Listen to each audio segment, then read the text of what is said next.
Bom dia, amigos, queridos irmãos. Que a paz de Jesus esteja sempre no coração de todos nós.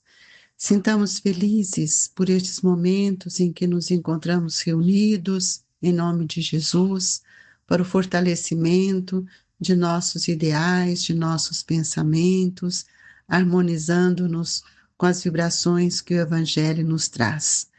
É com muita alegria que hoje nós vamos dar continuidade a esse item do Evangelho, do capítulo 1, item 9, Instruções dos Espíritos, a Nova Era. Deus é único e Moisés é o Espírito que ele enviou em missão para torná-lo conhecido, não só dos hebreus, como também dos povos pagãos. O povo hebreu foi o instrumento de que serviu de Deus para se revelar por Moisés e pelos profetas. E as vicissitudes por que passou esse povo destinavam-se a chamar a atenção geral e a fazer cair o véu que ocultava aos homens a divindade. Os mandamentos de Deus, dados por Moisés, por intermédio de Moisés, contêm o germe da mais ampla moral cristã. Os comentários da Bíblia, porém, restringiam-lhe o sentido, porque, praticada em toda a sua pureza, não na teriam então compreendido. Mas nem por isso os 10 mandamentos de Deus deixavam de ser como um frontispício brilhante, qual fora destinado a clarear a estrada que a humanidade tinha de percorrer. A moral de Moisés A moral que Moisés ensinou era apropriada ao estado de adiantamento em que se encontravam os povos que lhes propunham regenerar, e esses povos, sendo selvagens quanto ao aperfeiçoamento da alma, não teriam compreendido que ele pudesse adorar a Deus de outro modo que não por meio de holocaustos, nem que se devesse perdoar a um inimigo. Notável do ponto de vista da matéria e mesmo das artes e das ciências, a inteligência deles, muito atrasada, se achava em moralidade e não se houvera convertido sob o império de uma religião inteiramente espiritual. Era-lhes necessário uma representação semimaterial, qual a que apresentava então a religião hebraica. Os holocaustos lhe falavam sentidos, do mesmo modo que a ideia de Deus lhes falava ao espírito. O Cristo foi o iniciador da mais pura e da mais sublime moral, da moral evangélica cristã, que há de renovar o mundo, aproximar os homens e torná-los irmãos, que há de fazer brotar de todos os corações a caridade e o amor do próximo, e estabelecer entre os humanos uma solidariedade comum, de uma moral, enfim, que há de transformar a terra, tornando-a morada de espíritos superiores aos que hoje a habitam. É a lei do progresso, a que a natureza está submetida, que se cumpre, e o Espiritismo é a alavanca que Deus utiliza para fazer que a humanidade avance. São chegados tempos em que se hão de desenvolver as ideias para que se realizem os progressos que estão nos desígnios de Deus.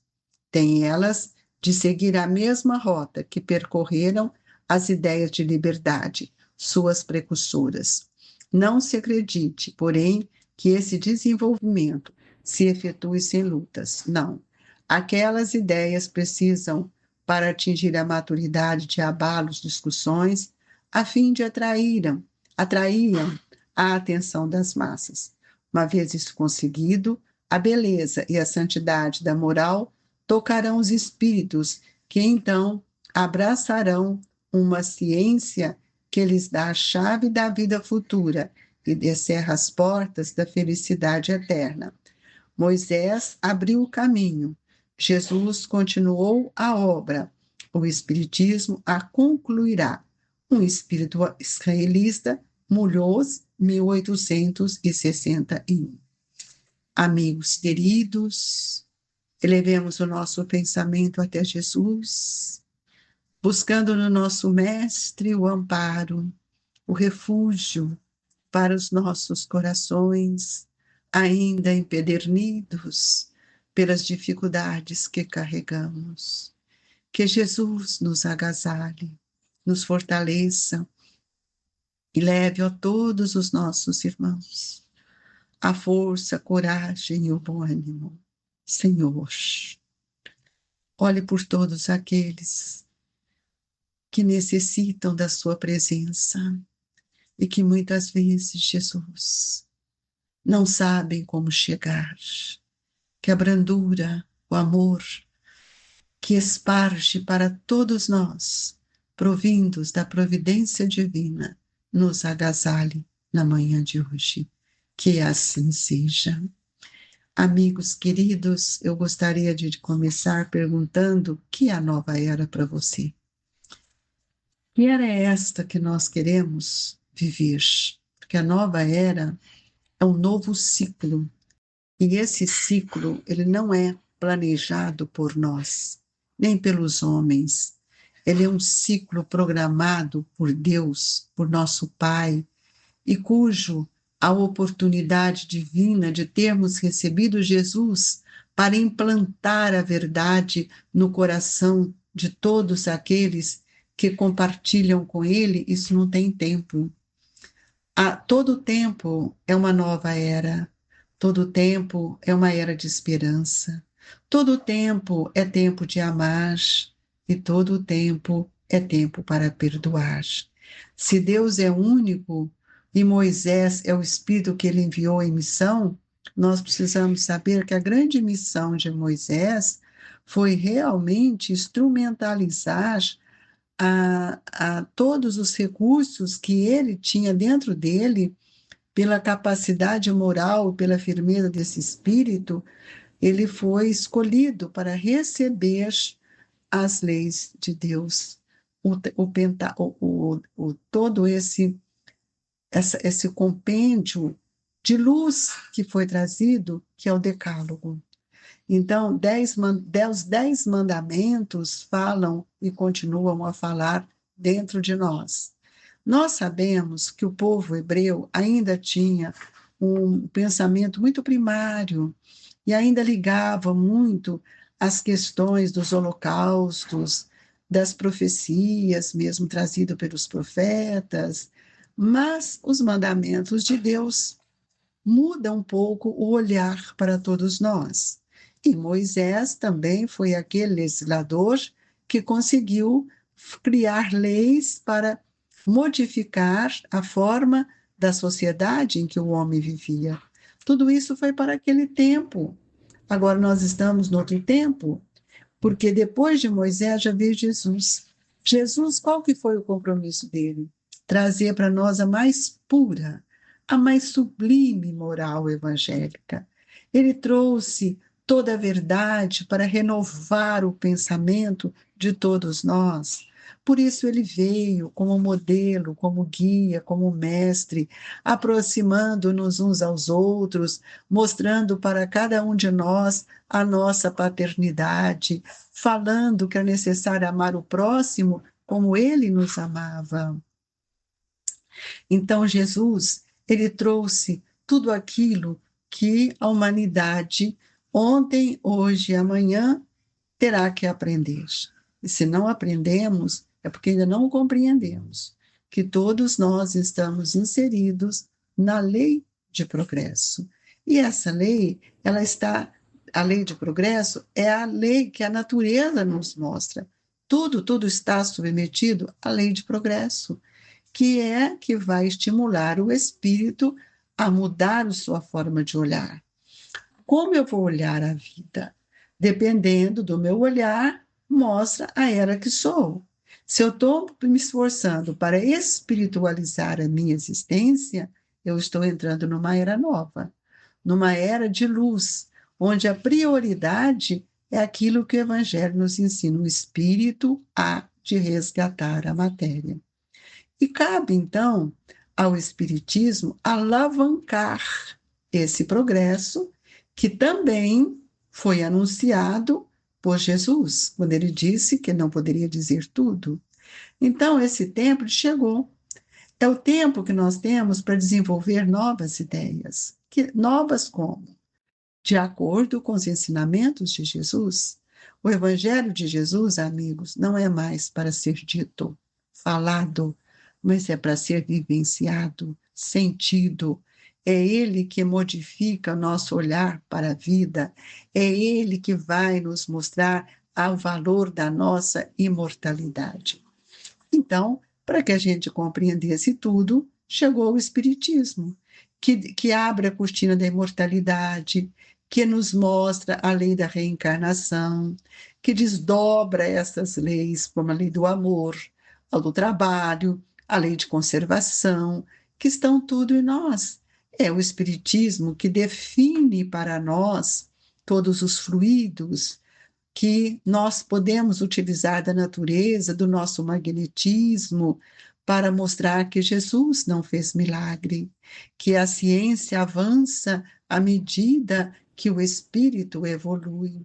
Então, os tempos chegaram e hoje nós estamos vendo tantas discórdias, tantas falcatruas, tantas desonestidades. Por que isso?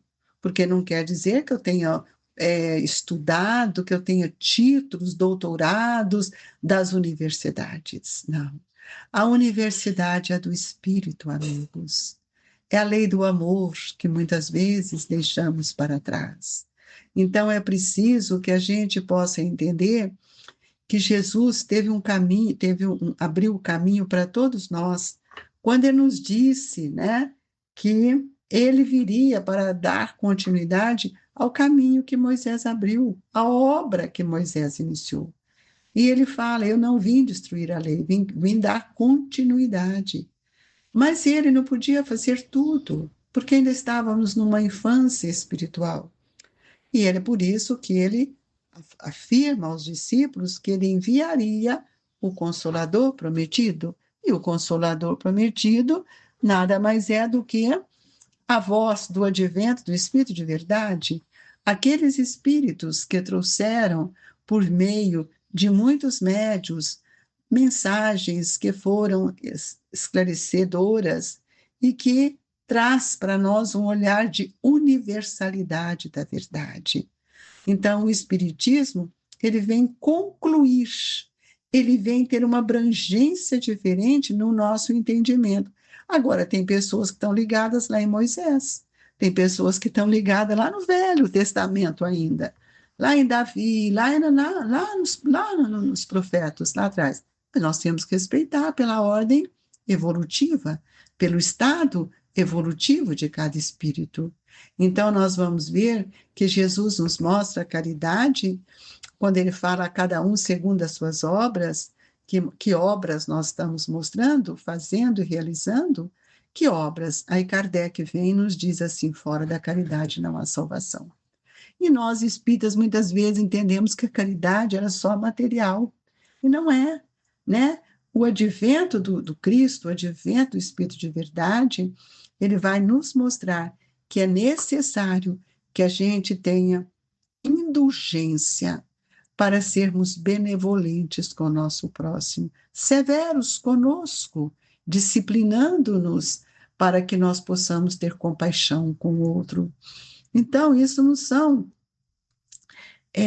palavras, isso são construções que a verdade vem fazendo o alicerce dentro de nós. Então, o Espiritismo, nós até falamos já sobre isso, mas ele é de ordem divina. Ele não foi criado por nenhum homem. Kardec só codificou, reuniu as mensagens e construiu o caminho extraordinário que esta obra nos oferece, pelo Livro dos Espíritos, pelo Livro dos Médiuns, pelo Evangelho, por o Céu e Inferno e Gênese. E depois foi compilado, trazendo para nós a obra póstuma, assim como a Revista Espírita, que trouxe todo essa culminância de experiências, de vivências, de cartas que Allan Kardec conseguiu a abrir esse jornal psicológico que depois deu o nome de Revista Espírita. Então, por isso que o Espiritismo é de ordem divina, porque ele está sentado na própria lei da natureza. Ele não diversifica ou não constrange, mas tudo é de ordem divina, esse é o seu grande objetivo. Então, como nós sabemos que Jesus veio também nos anunciar o reino de Deus, que reino é esse? Então, o reino de Deus é o equilíbrio que devemos ter entre a harmonia entre nossa forma de pensar e de sentir com as leis que estão na consciência, cujo livre-arbítrio precisa tomar cuidado para decidir de acordo com a lei. Então, tudo isso parece que é uma revolução, né, moral, mas é uma revolução que nós estamos passando, que o próprio Evangelho nos mostra, a revolução que se apresenta é antes moral do que material. Nós estamos vendo as dores morais, nós estamos vendo esse abandono da religiosidade, da religião, não é abandono em si, é que nunca tiveram. Então, os grandes espíritos, que são os mensageiros divinos, eles sopram a fé para todos aqueles que queiram compreender, sentir. E isso, para nós, é extremamente interessante quando a gente também é convidado a observar quais são os nossos sentimentos. Qual é a humildade daqueles espíritos que nos sensibiliza? Queridos amigos, é preciso sentir quanto somos pequenos, quantos somos pequenos diante da grandeza de Deus. Mas a cada um a sua missão, cada um a sua obra, cada um o seu trabalho.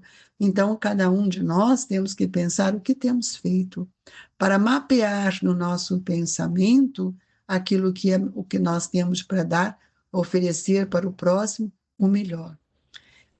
E Fénelon, numa mensagem que está aqui nesses itens, ele coloca que não constrói a formiga o edifício de sua república, e imperceptíveis animálculos não elevam continentes, começou a nova cruzada, apóstolos da paz universal, que não de uma guerra, modernos são São Bernardo, olhai a marcha para a frente, a lei dos mundos é a lei de progresso.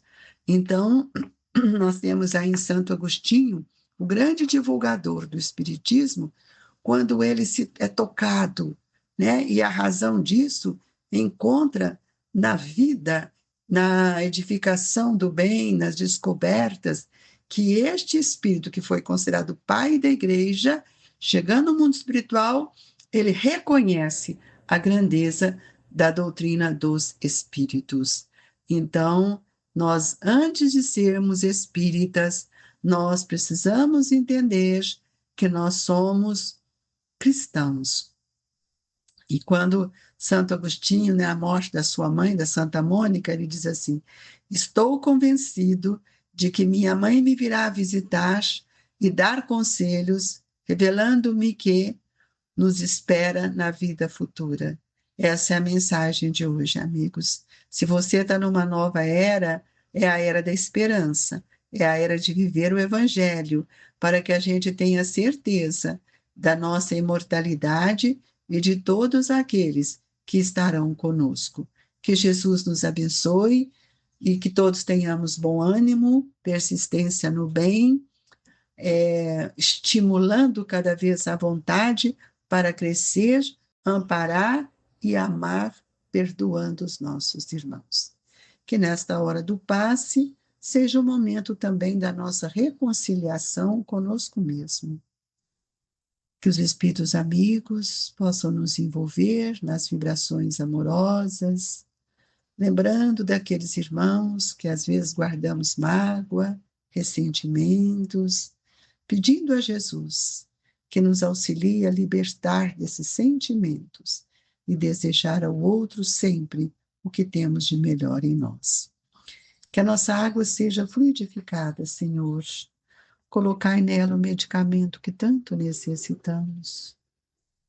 Que todos nós, ao ingeri-la, possamos sentir agraciados pela força das energias renovadoras. Obrigado, Jesus. Que a sua visita se estenda a todos os lares, aos hospitais onde houver a dor. E nessa manhã, sublime de luz, agradecemos por tudo que o Senhor tem nos dado e que a sua paz, a sua serenidade traga para os nossos corações a confiança e a certeza do caminho que estamos caminhando, trilhando em busca do seu Evangelho. Que a doce paz esteja com todos. Um abraço amigo do Grupo Espírita Esperança e Caridade, Colégio Allan Kardec. Fique com Deus, que assim seja.